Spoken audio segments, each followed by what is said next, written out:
అంటే తర్వాత గొర్రె చర్మం కోసేసి మేరేస్తే తర్వాత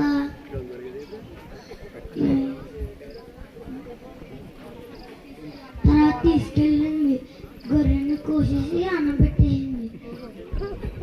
పెట్టేసిన తర్వాత వాళ్ళ నాన్నకి నాన్న ఇదిగో నేను యాసవనని ఇచ్చాడు. ఇప్పుడు గారు వెళ్ళావంటే నాన్న ఇప్పుడు వెళ్ళాను అక్కడ కనపడింది పెట్టాను అన్నాడు. వెళ్ళి తెచ్చాడు. తర్వాత తినేసి ఆదివారం నుంచి ఇచ్చాడు. ఇచ్చాక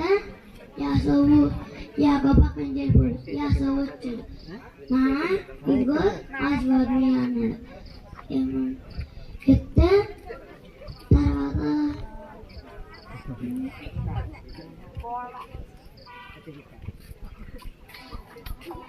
ప్రకారం వచ్చా ఆశీర్వాదం ప్రకారం వచ్చాడంటే నాన్నప్పుడు రాలేదంటే తర్వాత యాసవుకి యాకోబు మీద డౌట్ వచ్చి యాకోబుని ఎత్తుకుంటూ వెళ్ళాడు.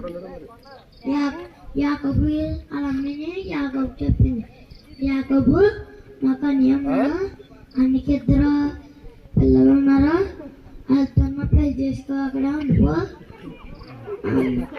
ఎవరన్నా చేసుకో అంటే తర్వాత సరేమని బట్టలు చేసుకుని వెళ్ళిపోతే తర్వాత కొన్ని రోజులకి యాకోబుకి యాసవు గుర్తొచ్చి వాళ్ళ ఊరు వచ్చాడు.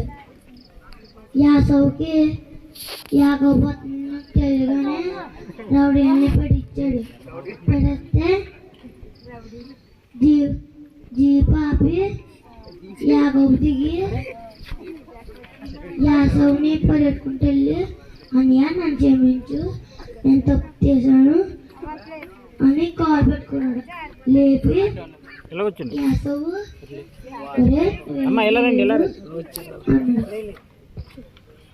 తర్వాత ఇద్దరు కాలు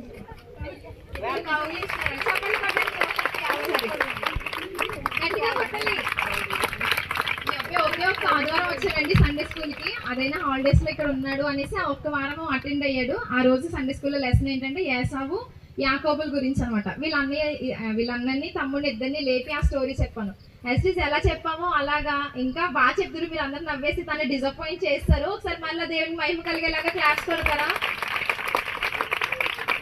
ఒకసారి. నెక్స్ట్ తిను కూడా పిన్ని వాళ్ళ పాపండి. తిను కూడా ఒక్క ఆదివారం